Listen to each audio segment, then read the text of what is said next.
Herzlich willkommen bei Food for Thought. Wir unterhalten uns über Dinge, die uns als Christen immer wieder beschäftigen. Wir nehmen uns einen Gedanken aus der Bibel und tauschen uns ganz ehrlich darüber aus, wie Gottes Wort auf unser Leben trifft. Manchmal fordert uns das ganz schön heraus. Deswegen reden wir darüber. Und du kannst dabei sein. Schreib einfach deine Gedanken oder Fragen in den Chat. Mal sehen, was heute passiert. Okay, welcome everybody. Really good to have you here with us. Welcome to another round of our Food for Thought conversation round. And this is a bit of a spin-off. I'm really excited about this conversation right now because this is going to be a group of artists talking about a particular topic that is very important to them. It has been important, I think, over the past months. So I would like to start up by saying, hey, why don't you go around and introduce yourselves and say, hi, I'm so-and-so, I'm from wherever, and I'm doing such and such. That'd be really nice. Why don't we start here? Hi, I'm Sean Gerard, and I am a musical performer, and I work at the Lion King in Hamburg, Germany. I'm Sylvia Lee, and I'm a vocalist, and I'm from Germany. So yeah, my name is Indra, Made Indrayana in full. I'm from Indonesia. I'm a sound engineer and musician occasionally, and mostly doing sound design for games, but also like doing live shows and stuff. Yes, and I am Jermaine Wilson.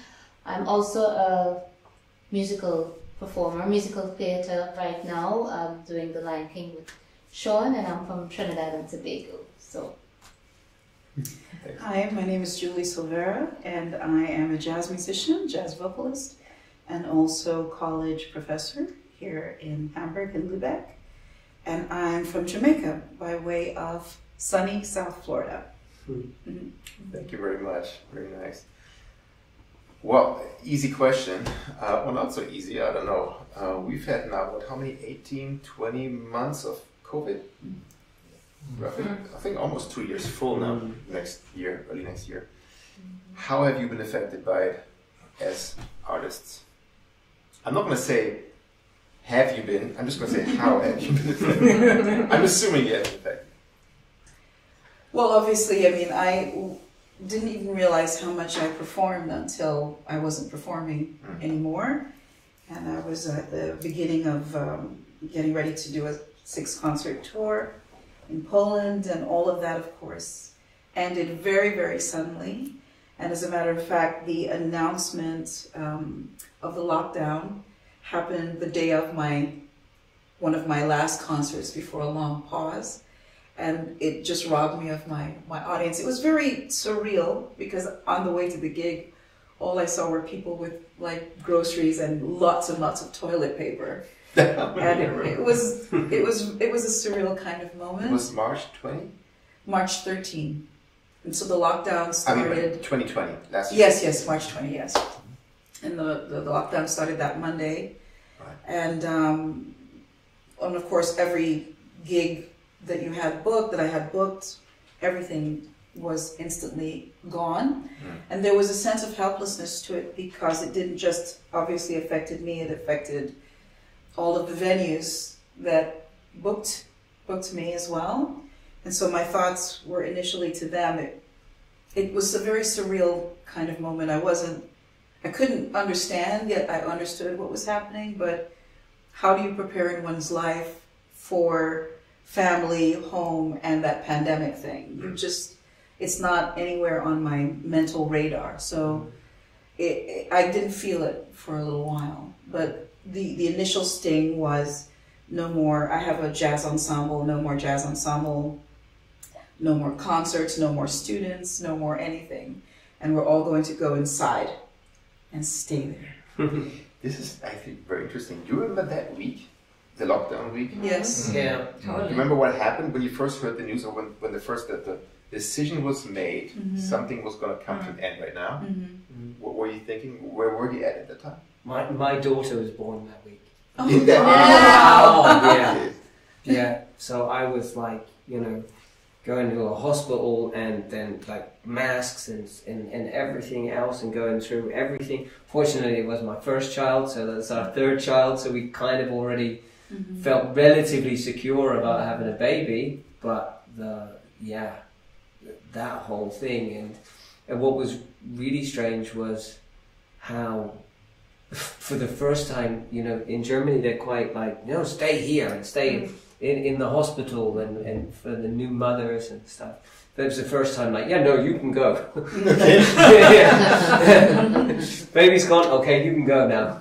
So that was a really kind of crazy experience. And for me, it's like, I look at my daughter's now, like, almost 18 months old, and I'm thinking, she doesn't know anything else. Like, she really doesn't know anything else. What I find really amazing is how she reacts to people in masks. It's normal for her. She knows nothing else. Wow. And that was the week also when you knew no more shows. Yeah, I think, well, yeah, for us, I've just kind of got reminded of it because we just went back this week. Okay.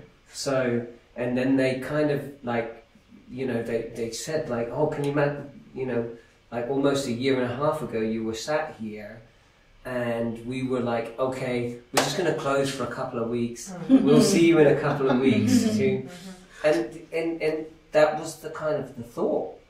Because also, as you were speaking, what I remember is, I remember kind of hearing about it and I remember speaking to our, you know, the Frauenarzt from our, and going like, yeah, this COVID, is it going to be okay with the new baby? And she was like, this COVID, forget it. This is a doctor.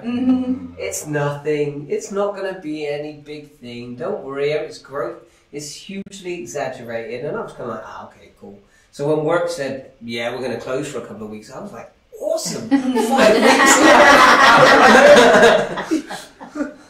Yeah, but that's what it was. It wasn't like, oh, we're gonna close down for everything. But I remember, like, my daughter was like so happy because the schools closed down and like vacation had just stopped, and they just like, we're gonna be closed down for another week. And then it was always like, and I'm like, okay, for another week, okay, that's fine. And then it went on, and you just didn't know. And 2020 was supposed for me, like I had so many gigs lined up, so many good festivals, so many, like I basically for the first time I knew I was busy. And then it was like one after another got canceled. It wasn't canceled all right away. It was always like this, maybe we can still do it, maybe we can still do it, and like always like this hope. And one got canceled, and then the other one, and then the other one, and I don't know how it was for you guys, but for most of the gigs that got canceled, they got postponed to this year. Right. And then they got postponed to next year again. And some of them even got completely canceled.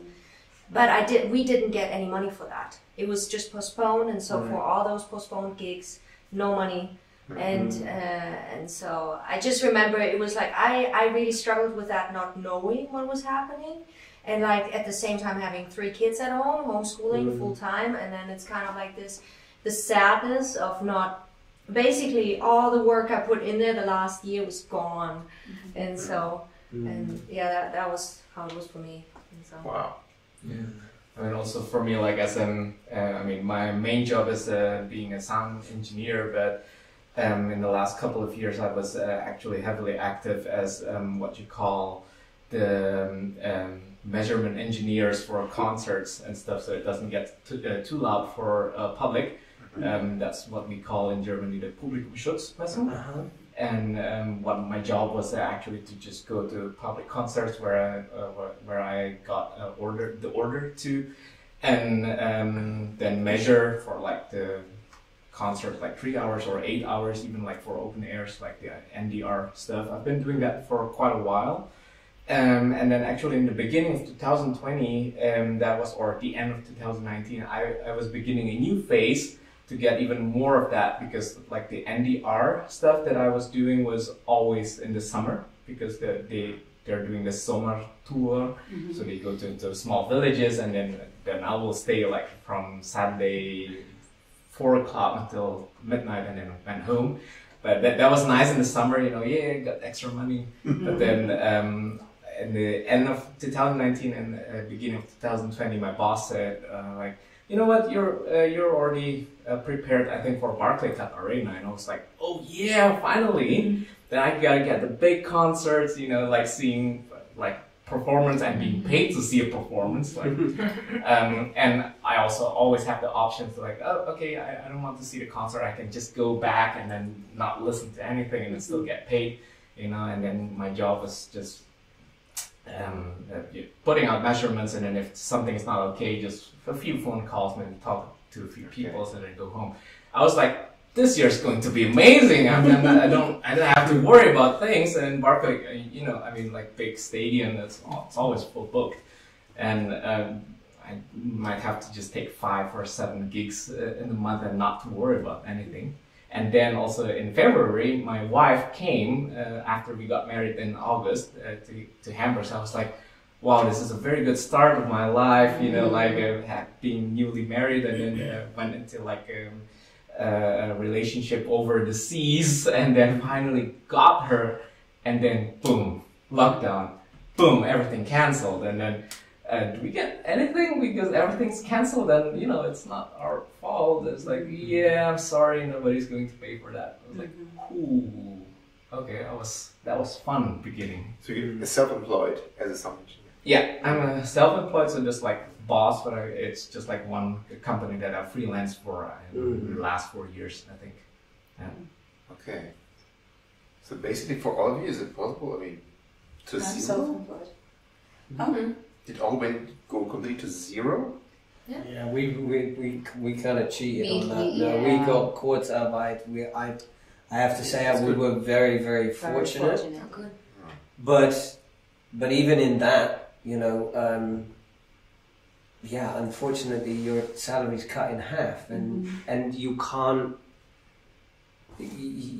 change it. Like you can't go. Like now I'm on Kurzarbeit. I can't move to a cheaper apartment, and I can't change my health insurance and all of these kind of things. So you know, I have to thank God for the blessing of it, because I knew there were other artists in much worse situations than we were, but still it was incredibly difficult. I took on another job, like, which was, again, like through God, Christian somehow got me a new job, so that was great. So I've been working as a sports teacher this last year.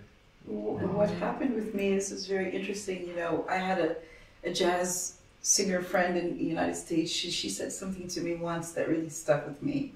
And she says, you know, for us performers, we go through a season of feast and a season of famine. And so there's kind of a relationship that I have with money. When I left the United States, I was in a different financial situation. When I came here, I started over. But when we went through the struggle, that was not new to me. I knew what this was like. So going through the COVID time, I actually made more than when I first came here. Okay. So I understood what it's like to have no possibility at all for anything to come in, and then having to work to make, because of course the German government wants to know that I can support myself, and I have a very unique visa. My visa only allows me to work as an artist, so I can't do anything else. And because of my doctorate, I have this specialization and so and so and so. So the Dozenten thing worked. And for me, what happens in the first month, I was the happiest girl, because it was the first time I could sleep in. I could not, and of course I was coming off a season of feast. So I would get up every morning and look at my bank account, but my bank account was never meant to carry me through 6 or 7 months. And so I felt comfortable, but this was the unknown going forward. And then when it looked more long term, it began to affect me, and I stopped going into my studio. I stopped touching my piano. I stopped all of that, and then one day I got a call from the university asking if I can teach online. And I thought to myself, so you're saying I can teach in my pajamas and make some money? Yeah, I think I'm into that. And so that's what I did, and that was the first rescue. And then Auslanderbehoefte, I had an appointment to renew, and they said, well, what you're making is still not enough. And I said, okay. And I tried I had been through this enough time And I'm a Hebrews 11:1 kind of girl. Now faith is the substance of things hoped for, the evidence of things not seen. I stand on it, I sleep in it, I walk in it, I talk in it. And so I did not allow it to mess with my system. And I went to the grocery store and I was talking about the guy, the Aslan of Behuda, to God because he made me upset a little bit. And then my phone rang. And it was the Musikhochschule in Lübeck. And they said, hello, we'd like for you to interview for a position here. And I said, well, yeah. And I thought I was the only person. I wasn't. I had to interview with others. But I got the position. And it is like home to me there. And I absolutely love it. And this was, for me, because I had been through these situations so often, I learned to put, this is not for me to carry this burden. Let me put it in the hands of God. And that's where I left it. And I've already learned that worrying doesn't work. Stress doesn't work, because I've been through my teeth for that, so I'm not going to do that anymore. I learned what doesn't work, and I learned what does work. And so I said, okay, the habit is to want to worry. Actually, no, it's not anymore. Because God has talked to me many times about that nonsense. So I put it at the feet of the cross, and I left it there. And my life has been on an up. So when I know that there are many that are struggling, I pray for all of us that we find, because there has been a shift, and I'll talk about this later because I want to stop talking now, but there has been a shift even in my professional walk. And because I decided during this time of COVID, I have learned that I can't go back to what I was doing before. And I call it an upgrade, and I talk to God about it all the time. And that's what I wanted to do, to use that time that I had, because I know that His wind is at my back. And that's how I look at it. That's how I know it is in God. Well, actually, thank you for bringing faith into the conversation and that another angle, really. So you have COVID, you have the impact on bank accounts, on, yes, sleeping patterns too, but also on faith, right? I mean, at some point, sooner or later, it will actually, these things will bring us to our knees. They will make us maybe question things, assumptions, will make us, it will do something to us, also to faith. How has it been for you? Especially in the beginning, maybe March 20, April 20, how has it kicked in? How has it affected your faith? I actually think that the second lockdown was way harder than the first one. Yes, it was. Way harder. I mean, seriously, with the first lockdown, it was like we can do this. You know, there was this, the sun was out, and it was like more like this, oh, this is a good, okay, it all stopped, but it's kind of like this, you know, it was a good change. It was like kind of like almost a celebration, you know, it's kind of like, it felt like it a little bit. Yes, they like kind of like coming out of a feast, like, okay, there's changes and stuff. But with the second lockdown, I have to say that was tough. Fall, winter. Yeah, I mean, it's starting from December 18th till actually May. For me, it was May 23rd when it stopped. Because that's for me the second lockdown, because that's how long the schools were closed. And I have to say that was really tough for me. And we have this one verse in our living room, and it's from Philippians. It's like, do not be anxious about anything, but by prayer and petition with thanksgiving, present your requests to God, and the peace of God that will transcend, I think, your understanding will guard your hearts and minds in Christ Jesus. And this, do not be anxious about anything, is kind of like this, that became very alive to us. Because I mean, as artists, we know ups and downs, you know, with finances. It's not just like you don't have the same income. My husband is also a freelancer, so we know it. We've known it forever. But what was way harder than that is kind of, God confronted me in this time, how much I actually put my identity in having money as an artist, in kind of having jobs, having this, you know, the identity question was raised behind that. And because everything was gone, and it was, for me, I mean, you have now a lot of jobs, which I'm so happy about, but for me it was like, it's kind of like the question, how does it go on a little bit? And so that's why I think the second lockdown was way harder than the first one for me personally. And, yeah.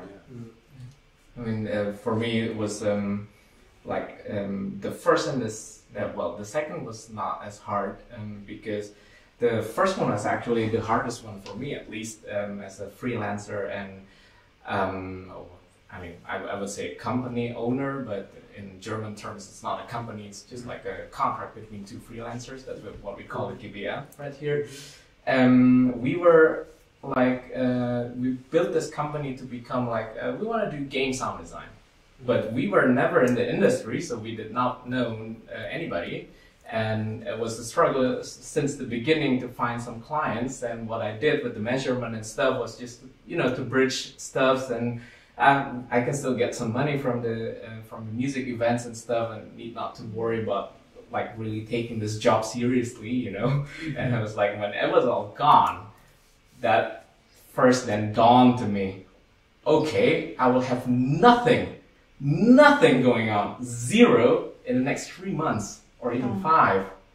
I was like, wow, I have a family that I have to feed somehow, but my bank account was not enough, not even enough for the next 3 months. I was like, holy Lord Jesus, how would I go through this? And this puts this verse that you just talked about, like put your anxiousness to God, but then when you're put in front of the situation where you really have nothing else but Jesus, that was like, oh, I got goosebumps. And it's just like, that's where your faith really kicks in. Do you really believe and put everything on Jesus? Because if you don't, then you will go down to the floor and then it will destroy you. But then from my life experiences, I think every time I go into this very hard situation, that was not my first one, it's always like I got reminded,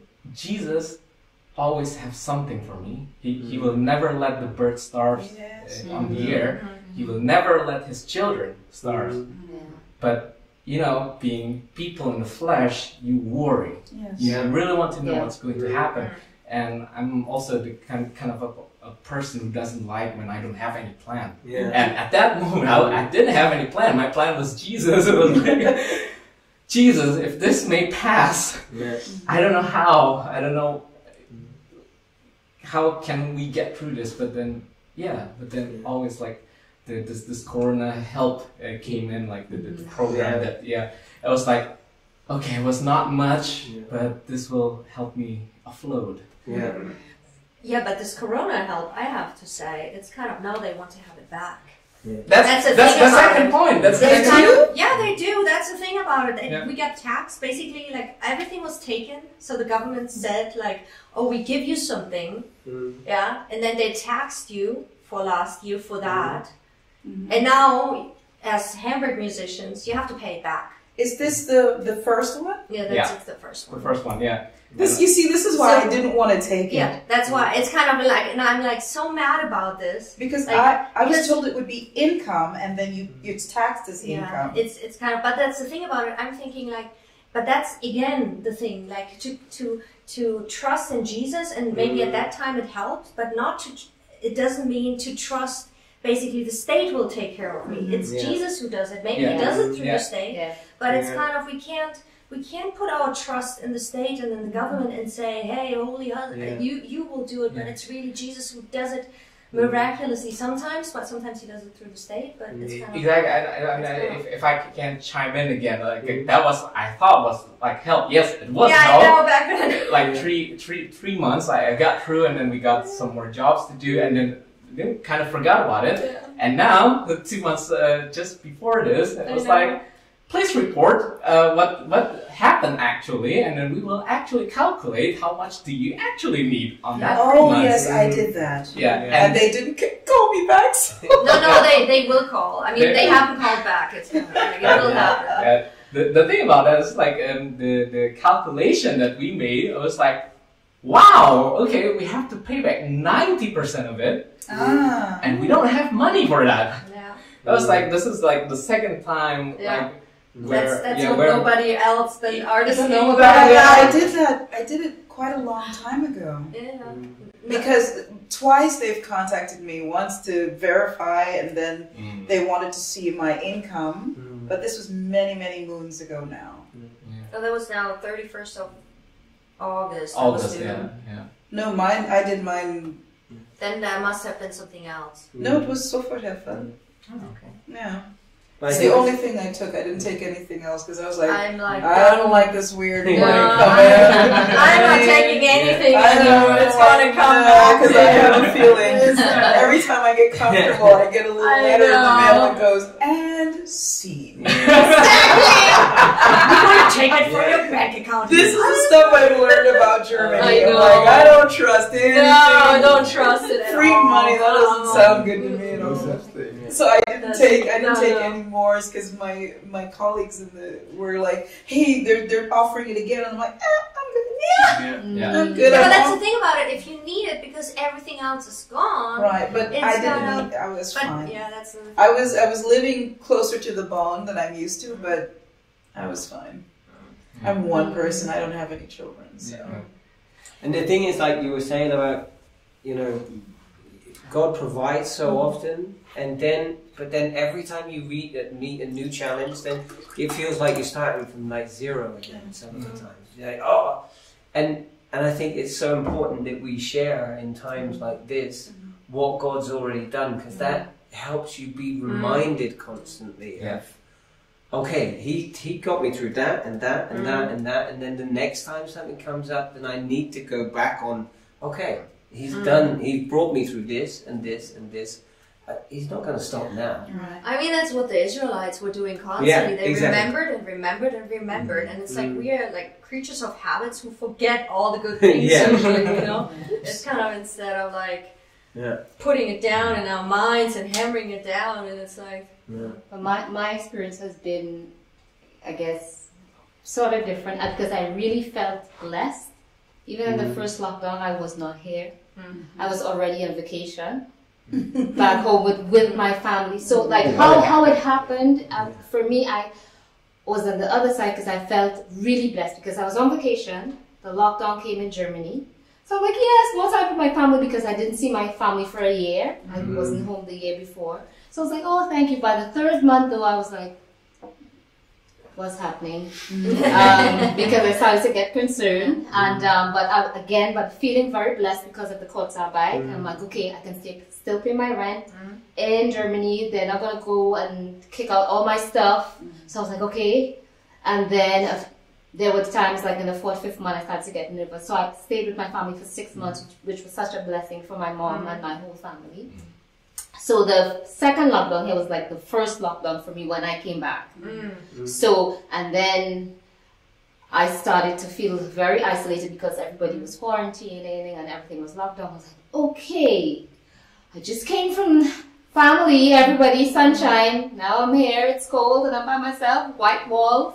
I'm like, okay, all right, I'm not gonna go crazy. Just pray, etc., etc. And I remember how much of why I keep saying it's a blessing, it was so much of a blessing for me is because I was able to go to church on a Sunday, which is what I'm not allowed to, I won't say not allowed to do, which is, I don't have that opportunity when the show is running, because in the past, I think they allowed you to take like a half-day vacation on a weekend, but they stopped that.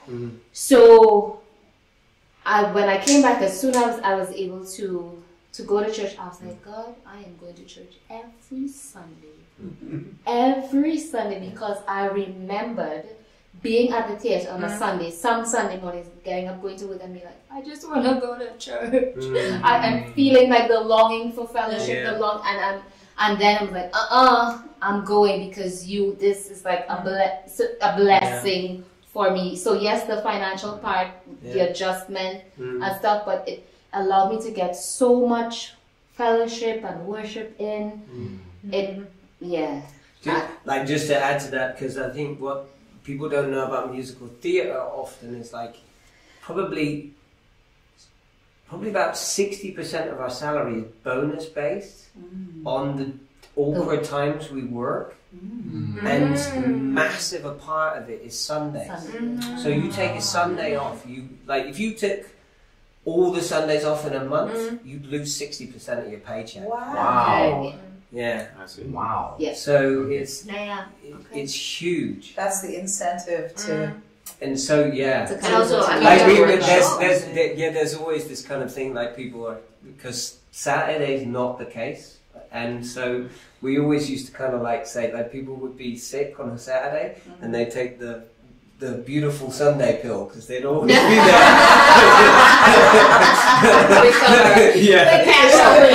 I'm fine Sunday. Yeah, That's but funny. that has been really a blessing for me, being able to worship again, because for the first lockdown in Trinidad they closed the churches, so I couldn't go to church, but so when I came back, that was a big blessing for me, and through that I was able to make so many friends outside of work, because since I've been here, really my whole life is centered around work. Like, it's just like my colleagues are the people that I hang out with, or whatever, and don't do anything else. So it's kind of like a different experience for me. But I mean, I have to say there has been blessings as well. Yeah, I mean, yeah. it's not all negative. Yeah, you know? yeah, Like, yeah. for example, it's interesting how priorities got shifted. Yeah. You know, like I noticed, for example, I've got this one band. We do jazz for kids, for families, and there was always two people who were not really satisfied, and through the lockdowns they said, I'm shifting my priorities, and so they left the band, and we're just like, what? And now, for example, we got the best new band members possible, and it's like, just because they shifted their priorities and others shifted their priorities by saying, I want to have more fun or more this kind of stuff, and for me personally, I mean, I couldn't even have worked with having my kids at home. I couldn't, because I became a school teacher from one day to the next full time for 3 kids, because the schools didn't do anything. It's the school. Not every teacher is like that. I know my schools were like that of my kids. Anyways, but what happened is I had to be there at the table while they were explaining stuff, but at the same time I wrote a lot. And so I wrote a lot of music, and I started to write lots of songs and working on songs just because I couldn't do anything else. And I picked up the guitar and stuff and took some workshops.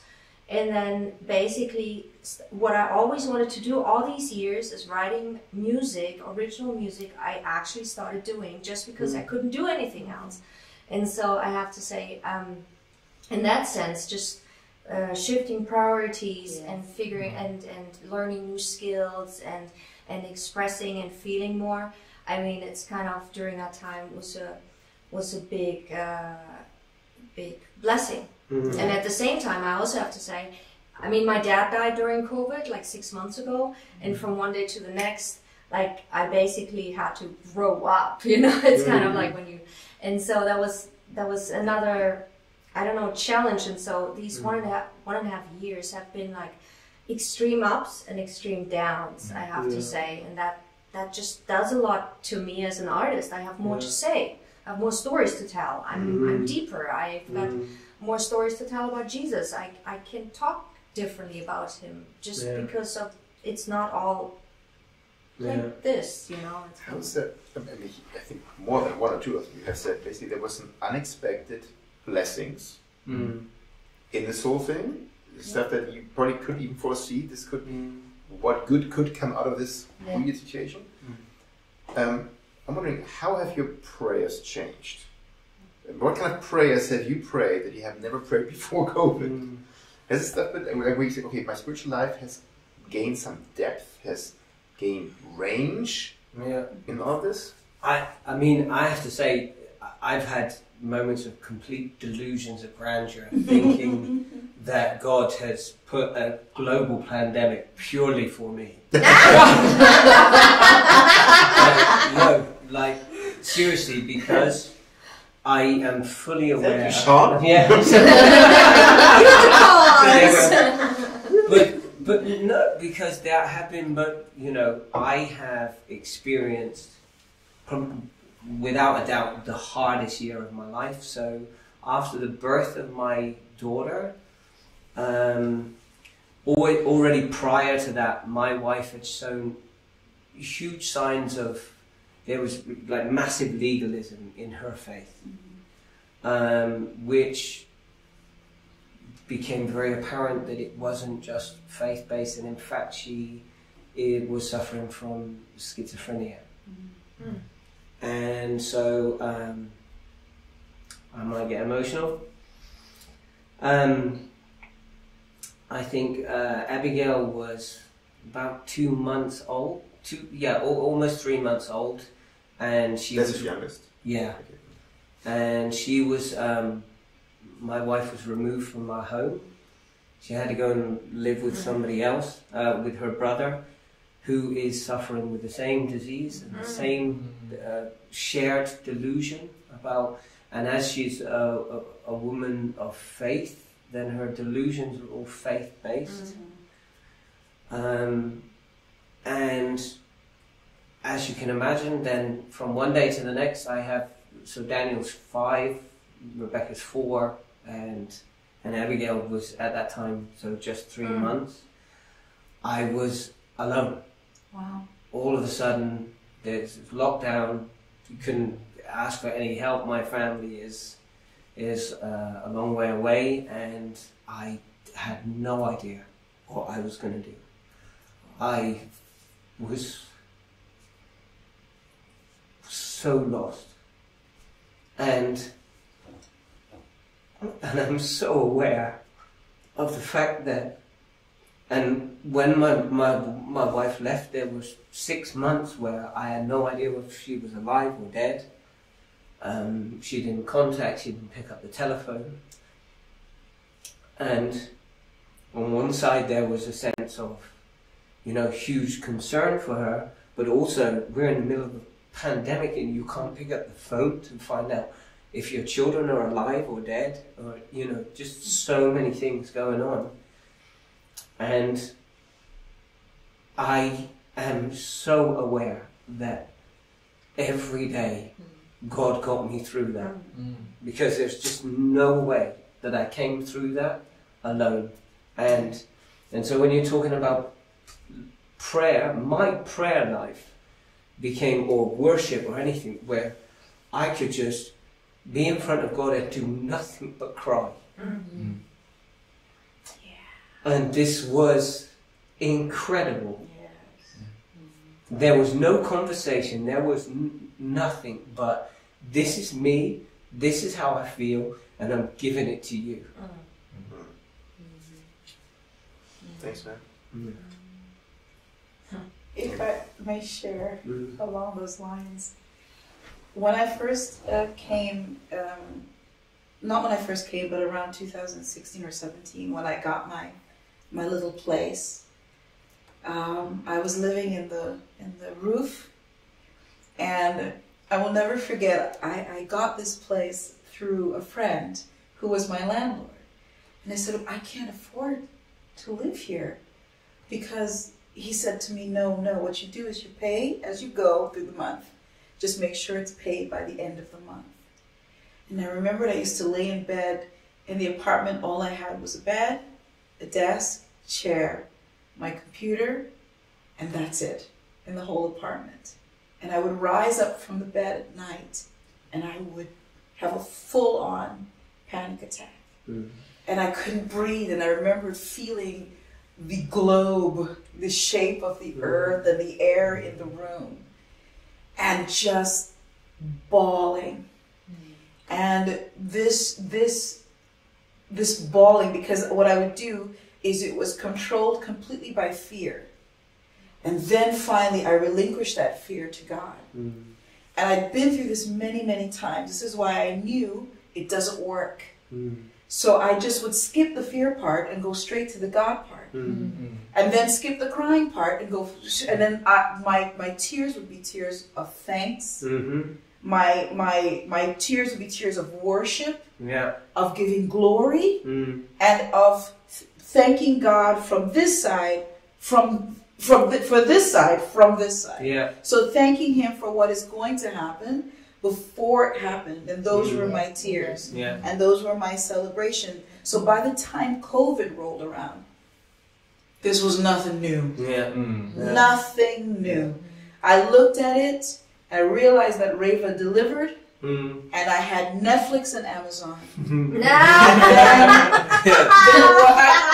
I know it seems strange. Everything is good. Netflix is around. And then what I said to the Lord is all of those things that I kept putting off doing, I have the time to do them now. And I moved from the roof, and I now live one floor below. And I said, let me rearrange my space so that my space is a happy space. Because I would come home from a hard, long day of it's the constant hustle and the constant battle. And then I would look at my apartment and I would go, God, I really need to do something because there's something spiritually backed up in this place. I need to make it more. I need to fix it. And I couldn't do that. And now I could. And I took the time to go and make my space a livable space. And when that space became a livable space, this space started to become a livable space. And then when we started having worship at church again, that was a milestone moment for me, because when I started leading again, I started listening more to worship music from a different perspective. And I cannot tell you how many times on the bus I would cry. On the bus, weeping behind my shades into my mask, hoping that no one sees me, because he turns graves into gardens. He's, what, seeks beauty for ashes. He's the only one who can. That will mess me up every time. So this feeling, I know this feeling very, very well. When you realize it's only because of God that you come through on the other side.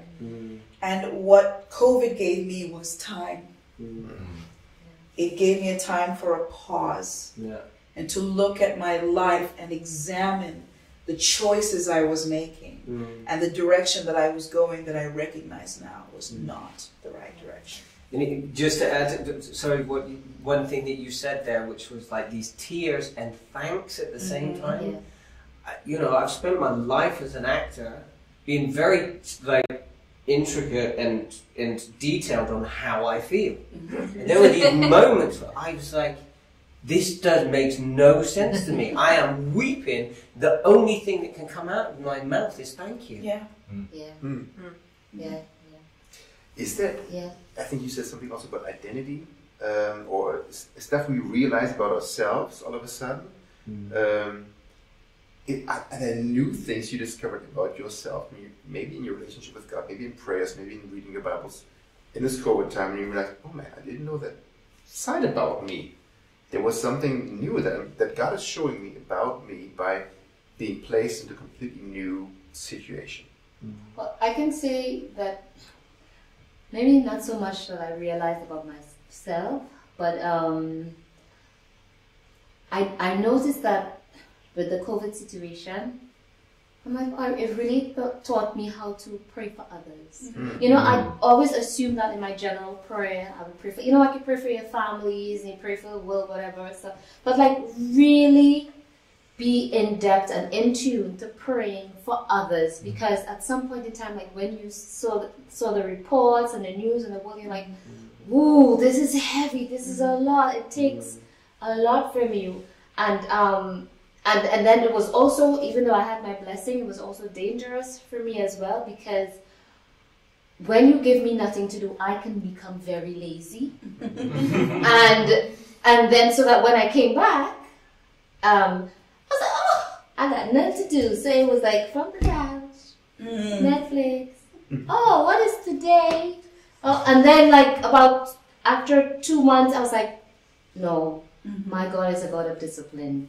I'm like, Jermaine, this is ridiculous. You cannot be watching Netflix the entire... Nope. Like, really. And then I'm like, this is an opportunity to get your life, to sort out your space and stuff. And so I it was like, okay, for me, as I said before, really praying for others, and it wasn't just about me or my family, praying for others. It taught me to pray for others, and also being aware of how easy it is to slip, and get detached as well, while you feel you are, oh yeah, I'm a child of God, but you can also very, very easily be detached from Him, or not, turn away from Him very easily. It can happen. Yeah. I guess for my case, it was, I haven't really been into this very hard situation where everything's just like thrown into your face. Like, this is the situation you're going to face for I don't know how many months. And I think in our life, both was just like the meaning of like saying thank you, God, for everything that you gave to us.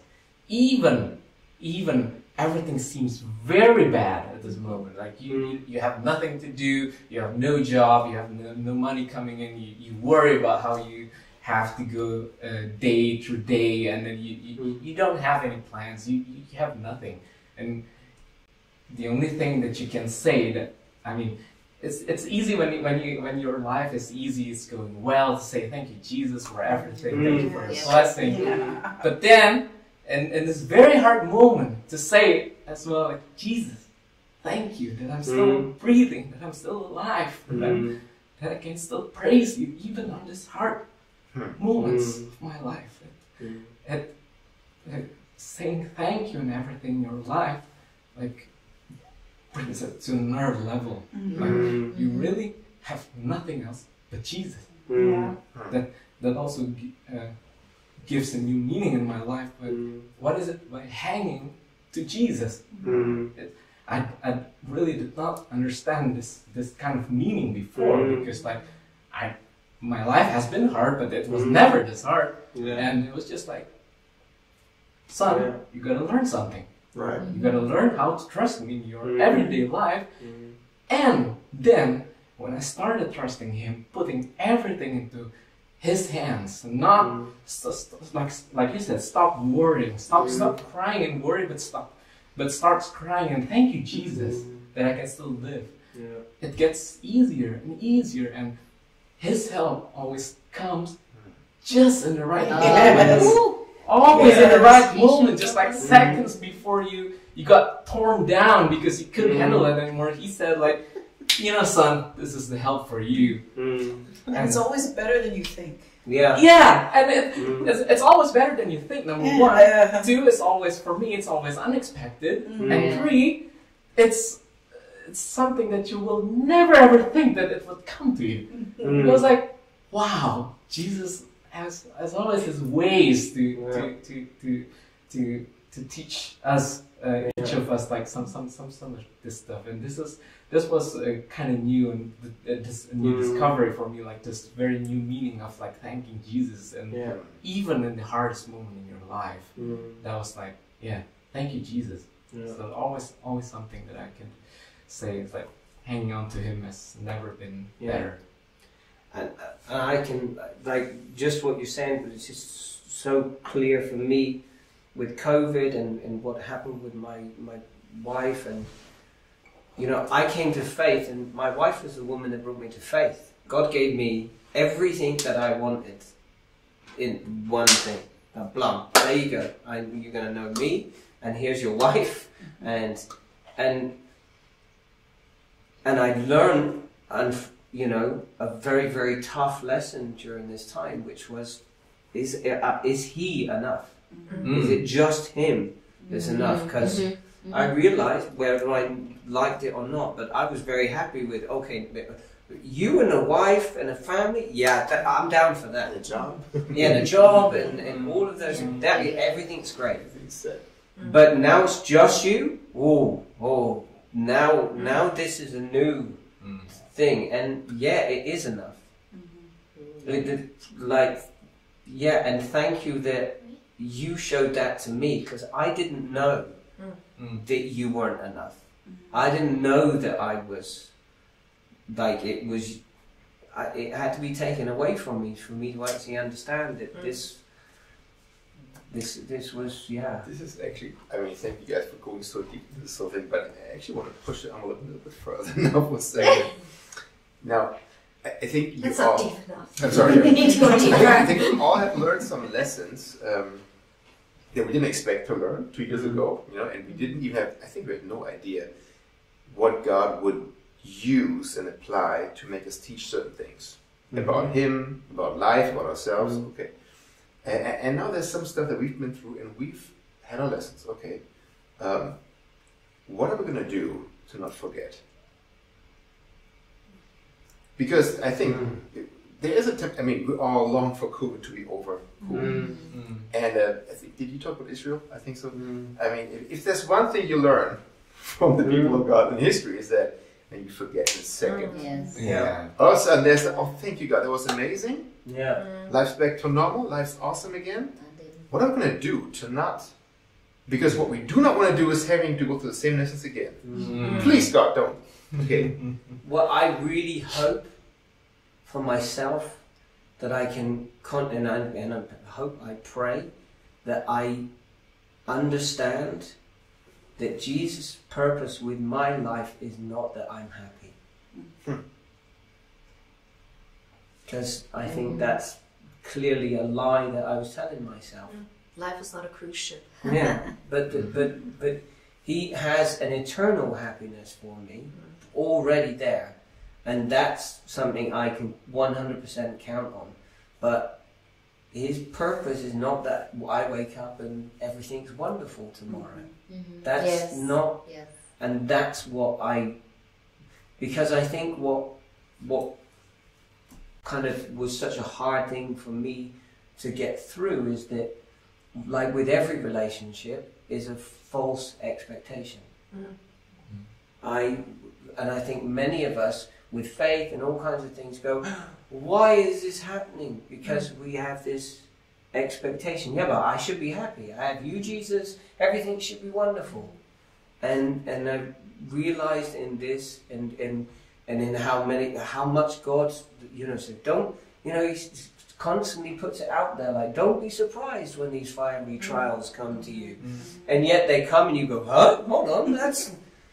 And so for me, that's something that I really want to hold on to, and not that I become a pessimist and that I think that that not everything is going to be wonderful, but that my expectation of my happiness is based on my relationship with Him, and that's why I'm happy.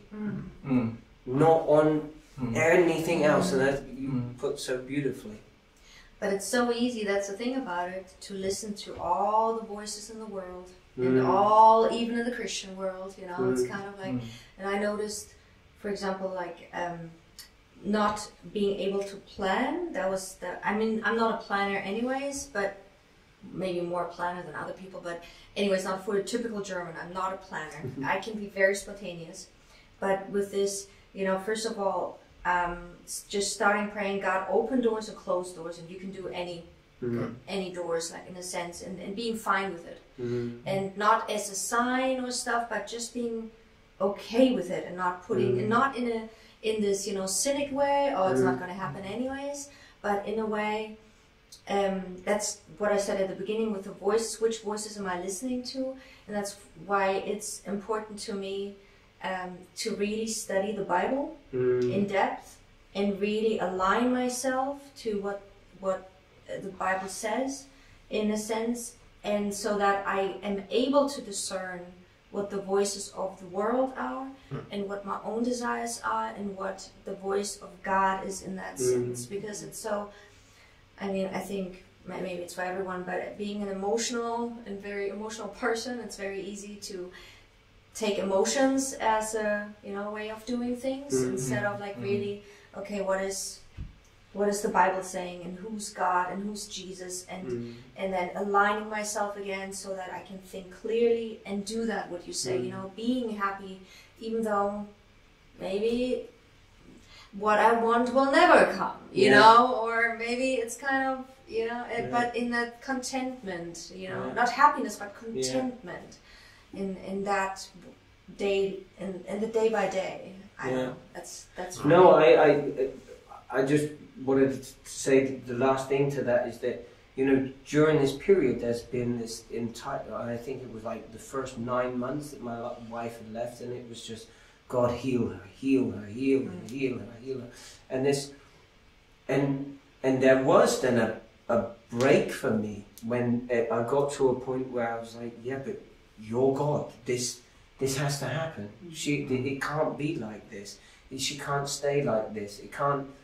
And then came a moment of clarity where he speaks through his word and several places, but for instance, God really led me in Mark, in the man in the tombs, and there's and it says that Jesus steps out of the boat, and that the man runs towards him and worships him, but screams, "Get away from me, Son of the Most High!" And God made it so clear that he was like, I can't do this against her will. She has to run to me. She has to do something. And that was so hard to hear. But it was so obvious. Because if God can do that, then no one would ever not be with him for eternity. If he could control the will of every person, then they'd all be his. Yeah. Ooh, you see, letting go and letting God, like, and like leaning not on your own understanding. All these things are coming into my head right now, because sometimes we want to work it out, negotiate with God, and then if you do it this way, you can do it this way, you can do it that way. And I think, like, from the question that you asked, you know, like, what are we going to do to keep it? And one of the things, what's in my head is, like, I always try my best. Like, from a little girl, there was this hymn that that we always sang, to seek ye first the kingdom of God, and all these things, right? And I really always say, okay, first the kingdom of God, everything else could come after. And that's, I always try to, like, go that direction, and of course with all the different trials and tribulations and stuff like that, I think I'm always, okay, how do you keep me in line? Like, so you send the blessings, and I'm like, prepare me for the blessings, because we know they're gonna come. So I'm like, because we don't understand when they will come, how they will come, or they may not come as we want them. It's like, so I'm also like, now, okay, so ready me for them, keep me humble, and if I don't understand something, you know, let me know. So you know how you were speaking about, like, really studying the Bible, because that spirit of discernment, because there are so many forces that come, and they try to trick you and make you feel, okay, you're not meant to be happy, or, you know, all these things. And I'm like, okay, how do I focus? So sometimes I just like to say, keep still, because there's this point in time where I'm so much happy. I'm like, okay, I just need to be still. We just need to be still, and this is how, you know, just let me just be still with you. I may not even hear anything. I'm like, okay, I'm not hearing anything. Okay, but okay, I think the stillness point. I mean, as artists, you run around a lot. You do a lot. I mean, it's kind of like bang, bang, bang, because you have to. And hustle, you have to hustle a lot, you know, and it's kind of, but I remember, for example, when it was in March, we played, I said, I don't know, was it July, and we played at the Bar Italia, and you came, and I think we played with Sandra and Liliana, and you were there, and you said exactly that, you know, it's kind of like, I remember that, with this, you know, as an artist, I always hustled, hustled.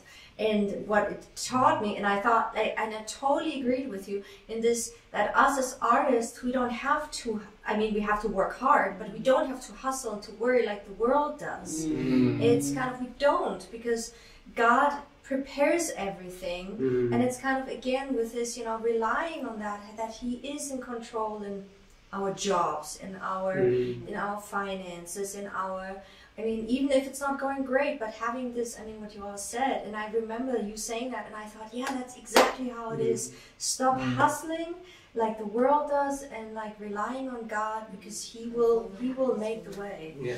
It's kind of Guys, honestly, I could go on forever. But I think we have to finally come to an end. But it's been, thank you very much for this super special spin-off episode of this thing. Thank you very much, honestly, for being so honest, for so open, and blessing each other here with our openness. But for me, it's been a treat. Thank you very much.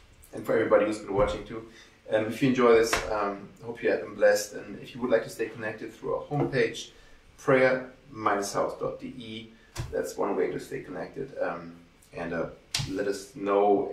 If you have a comment, please feel free to write something in the comments. Happy to hear from you. All right. Bless you.